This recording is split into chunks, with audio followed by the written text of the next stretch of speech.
I've run 11 marathons since I started running over 10 years ago, and along that journey I've put myself in many situations that have ended up ruining my marathon races. They range from turning up to the start line overtrained all the way down to fueling issues, and that has meant those 26.2 miles have been an absolute roller coaster. Today I want to dive into what those mistakes are and hopefully help you guys from falling into those same traps that I have. So let's get straight into it. And also, if you guys have any advice for upcoming marathoners, do drop them in the comments below. The first mistake for you guys to avoid is sleep. What do I mean by that? Well, ultimately, I used to stress so much about getting a good night's sleep before race day, and here's the reality: I'm never going to get a good night's sleep the night before a race. I can get an okay night's sleep, but it's never perfect. It's usually disturbed, and it's definitely not like the usual night's sleeps leading up to it. But the thing is, in the past, I've also fretted and stressed and worried in the week leading up to it, and I've had disturbed night's sleeps in the build-up, sometimes almost the full week, and that is where the downfall is. So a reframing of a mindset, a different shift in focus has meant that I now put a bigger emphasis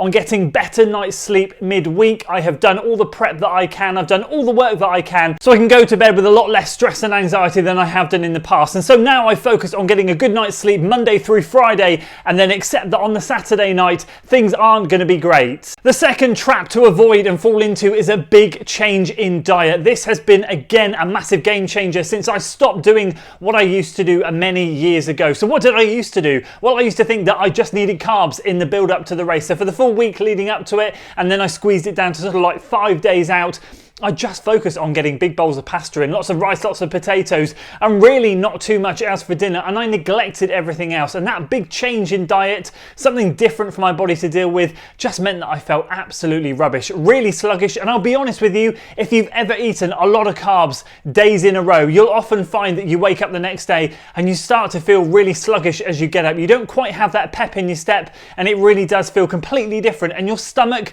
definitely doesn't like it. So what did I do to change it? I went a little bit less aggressive on the full diet change, and I started to just add extra portions of carbs to my food in the build up of the race. So 3 days out from the race, I tend to add around about 25% extra carbs to my plate. So if I've got a handful of pasta going on there, I'll maybe have a handful and a bit extra. And then 2 days before, I'll go 50% more, so a handful and another half. And then the night before, it will be exactly the same as 2 days out. So I'll just increase that volume of carbs that's going on my plate, but I tend not to change too much else, and that has been an absolute winning strategy. I can then top up my carb stores with snacks in the day, but it tended to be the meal times that I really focused on making a big change, and that was a really bad idea. Keeping things settled, keeping things the same, keeping things in line with what you're used to is really good, and then just adding in the extra carbs as you get closer to race day is really good. Please understand also those percentages I've just said are just things that I like to go by. Of course, everybody's different, but I'm hoping that you can see what I started to do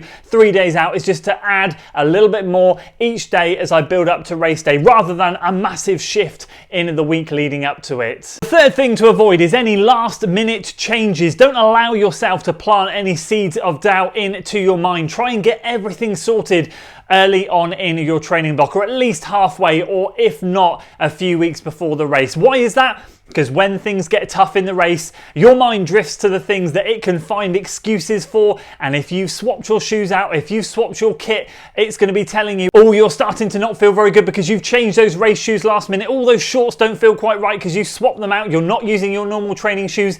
It's all in the mind. But if you train in your race kit and you start to train in what you feel comfortable with and carry that through to race day, your mind will not have those excuses ready and lined up for you. It sounds a bit of a strange one, but the reality is it's very true, because when things do get tough, our mind drifts off to those places where it tries to think of reasons as to why things aren't quite going to plan. And if you give it extra motivation to bring you down in those darker moments towards the end of the marathon, it will absolutely use them. So my top tips and my advice here to avoid this is going to be to get everything done early in the training block, and don't change your strategies, your fueling, your kit, your shoes. Now, of course, it's April, it's marathon season. A couple of marathons are already now done and dusted. So as you start to approach that start line very soon, just think back to what you've done in training. Don't change things now, stick to what you know and you'll feel good. And number 4, please avoid changing up your dinner or lunch even the day before your marathon. So yes, although this does come back round a little bit to point 2, this is very specific on your dinner and lunch, because trust me, if you have a stomach like mine,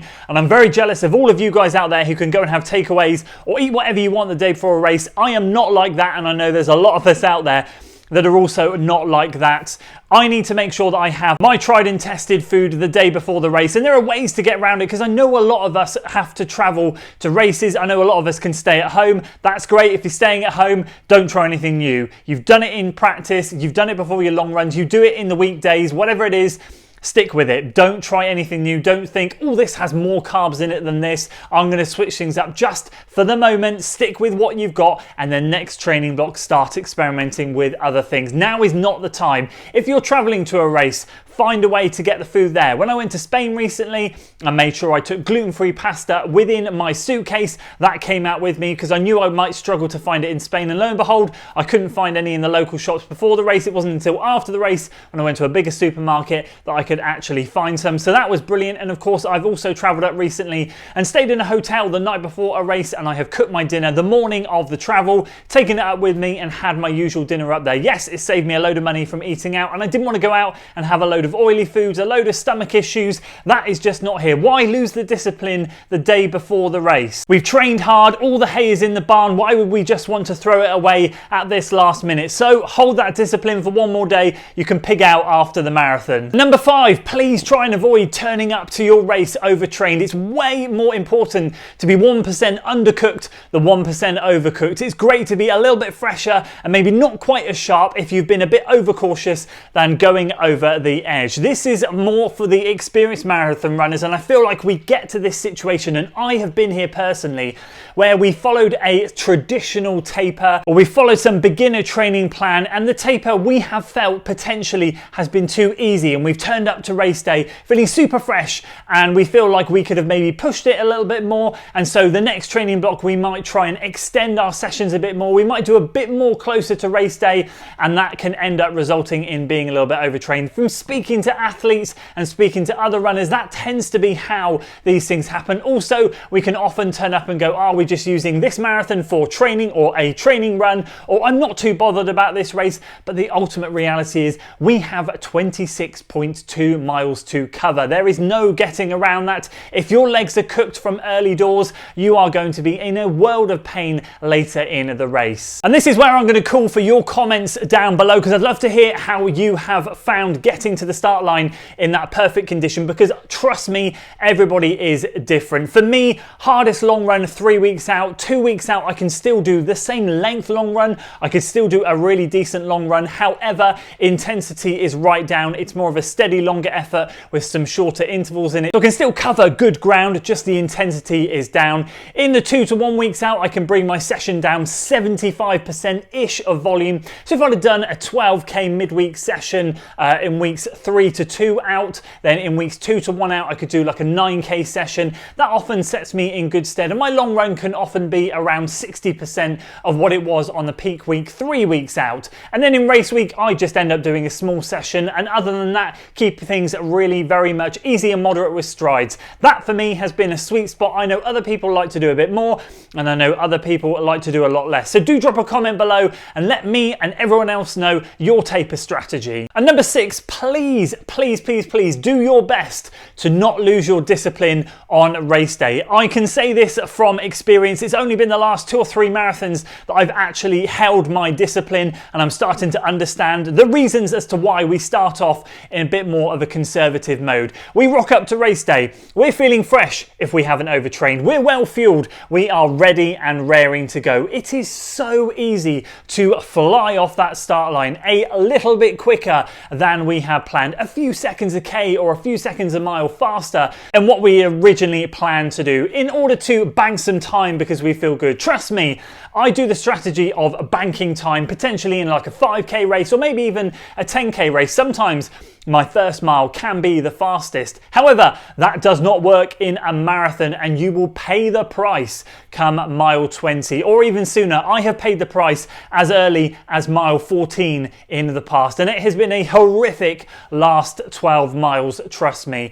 You will thank yourself at mile 22, 23 when you get to that point and you started off conservatively and you are seeing everyone else slowing down and you are starting to pass other people. You will feed off their energy and you will be able to keep going to the end feeling good and strong if your fueling is good. So stick to that pacing plan, do what you've been practicing in training, do as you're told from your plan or your coach, or in your mind just tell yourself it's good to just start a bit slower. We're going to work into this, take the first 2 or 3k, mile or two as a bit of a warm up into it, lock in and pass all those people at the end. And finally, number 7, stick to that fueling strategy. Do not deviate away from it. This could be the biggest mistake. You could have done all the work in the world leading up to the race. If you mess this up, this is your marathon ruined, or it could be, put it that way. I don't want to put the fear into you, but really this can be detrimental. I am not going to get on my high horse about this one because this is something that me personally as a bigger runner still struggles to try and get, but I understand the science, the principles, and I know what needs to be done to make sure we get to the finish line feeling good and strong. In the past, we've always heard that magical 60 grams of carbs per hour is a safe number to try and consume during a marathon, but what we all have to remember is I'm 6'6" and I could be running next to someone who's 5'1" or 2. We are going to be completely different and need different fueling strategies. More recently, that average number has come up to around 80 grams, but we can see elite athletes take on anywhere up to and maybe in excess of 100 grams of carbs per hour, showing you that if you want to maintain that effort level, you have to put fuel in the tank. Now, I'd hope at this point that you've done all the practicing during your long runs in training, and so you know what is going to come on race day. Front loading some fuel is also good. Starting early is also really good whilst you can stomach it, because a lot of people in the second half tend to find that their stomachs go a bit queasy later on, me included. My most successful marathon was actually where I had a gel 10 minutes before the start of the race and then started fueling at 25 minutes and had a gel every 25 minutes. And again, I'd argue with my size and my frame, that's still not enough, but that's the best that I've managed to do, and to sink 4 gels throughout the course of the marathon. And as I said, it's still not enough, but it got me the strongest result that I had had. So trust me when I say having a gel every 40-45 minutes is not a fueling strategy. It isn't going to allow you to perform to your optimum. There are always some outliers out there that will be able to get away with this sort of stuff, and that's absolutely fine. And of course, I'm not trying to teach you anything new here when your marathons are just coming up, but what I would say is just practice, practice, practice getting that fuel on board. Find the right gel. I have suffered in the past with having Morton gels, and they work at the start and they make me feel really sick in the second half. So again, by practicing that in your long runs in training, hopefully you will have had that fueling strategy dialed in and you'll be ready to execute it on race day. Don't let yourself think I'll have a gel in 5 or 10 minutes when I need it. It will be too late. Now, there are probably plenty more things that I could mention, and hopefully you guys have chipped in the comments below, but the goal for marathon running is to get to the start line and effectively just make sure that it is only